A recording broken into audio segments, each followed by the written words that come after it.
राजधानी दिल्ली के मुख्यालय पे बैठी हैं, वहाँ क्या हो रहा है क्या? भानु जी जम्मू की हमारी है उपाध्यक्ष, आ जाइए जब भानु जी ऊपर आ जाइए। जम्मू से भी हमारी बहनें आ चुकी है, उनका भी स्वागत करते हैं। हमारी का कश्मीर आ गया, जम्मू और कोई राज्य रह गया हो तो बताइए। आप सभी का स्वागत है। तो मैं बात पूरी करती हूँ।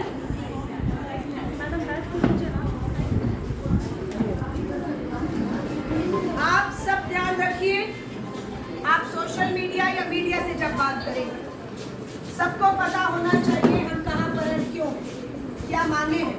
हम 3 मांगों को लेकर ही आंदोलन कर रहे हैं। ये कार्यक्रम नहीं है, ये कार्यक्रम नहीं है, ये क्या है? आंदोलन है। आंदोलन एक दिन का नहीं होता, आंदोलन निरंतर अपने हक मिलने का जारी रहेगा। आंदोलन कब तक? न्याय मिलने तक। आंदोलन कब तक? न्याय का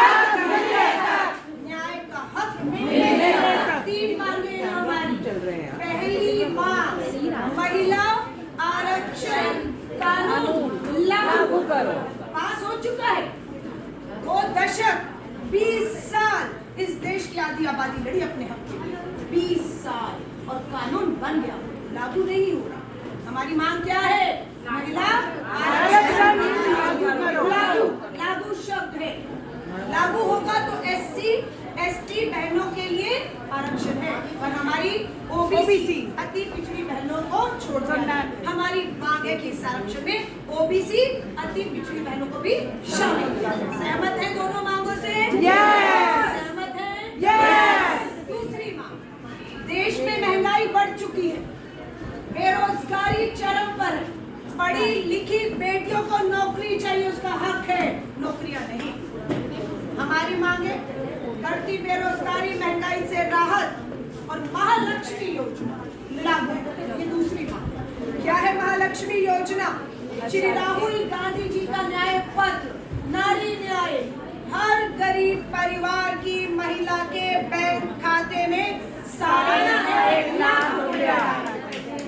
अगर हमारी बहनों के बैंक खातों में सीधा पैसा जाना शुरू होगा, हमारी बहनों का आर्थिक सशक्तिकरण होगा या नहीं होगा? महंगाई और बेरोजगारी से लड़ पाएंगे या नहीं? लड़ पाएंगे। मेरी बात को ध्यान से सुनिएगा। जब मैंने यहाँ पर प्रेस कॉन्फ्रेंस किया तो पत्रकार साथियों ने सवाल किया, मैंने ये कहा, अब आप तय करिएगा कि मैंने सही कहा या मैंने पत्रकार साथी जो कह रहे गलत कहा वो गलत था। आप सही को सही बताइएगा, गलत मैं आपसे पूछूंगी।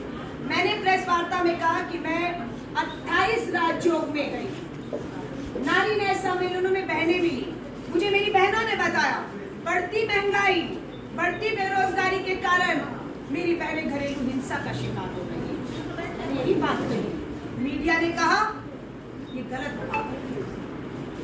मैंने बहन से जब पूछा महंगाई और बेरोजगारी का घरेलू हिंसा से क्या लेन देन, उन्हीं बहनों ने बताया जिनके बीच में गए हैं कि पति के पास काम नहीं है, कमाई नहीं है, कर्ज ले रहा है, जरूरत पूरी नहीं होती, बच्चा कुछ मांग रहा है, बाप दे नहीं पा रहा, बाप को गुस्सा आता है और वो गुस्सा मुझ पर निकलता है, वो हाथ मुझ पर उठता, मैं घरेलू हिंसा का शिकार बनूंगा। अब आप इस बात से सहमत हैं? सहमत है हम।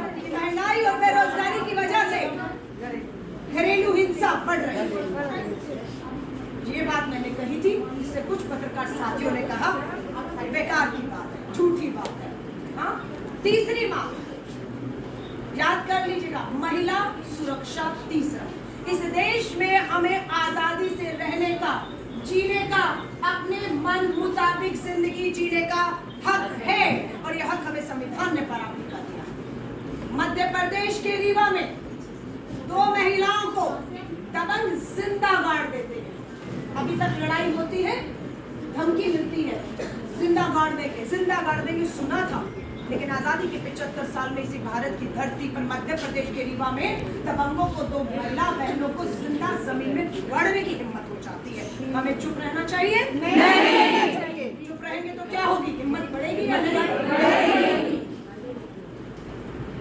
मुंबई में जाती हूँ, नहीं मुंबई में 30 साल की हमारी बहन घरेलू हिंसा से जूझ रही, थक गई, परेशान हो गई, सोचा जिंदगी खत्म कर लूं, लेकिन तीन साल का मासूम बेटा गोद में था। जिंदगी खत्म नहीं की, मंदिर में चली गई सुबह उठ के कि जाऊंगी, थोड़ा समय बिताऊंगी, मन शांत हो जाएगा, लौट आऊंगी, क्योंकि दिमाग में गलत गलत ख्याल हो रहे हैं कि जिंदगी खत्म कर दो, बच्चे का क्या होगा। इसलिए मंदिर गई।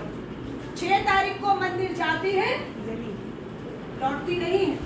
परिवार गया पुलिस में, बेटी सुबह 6 बजे गई है, रात हो रही है, चिंता है, बेटी लौटी नहीं।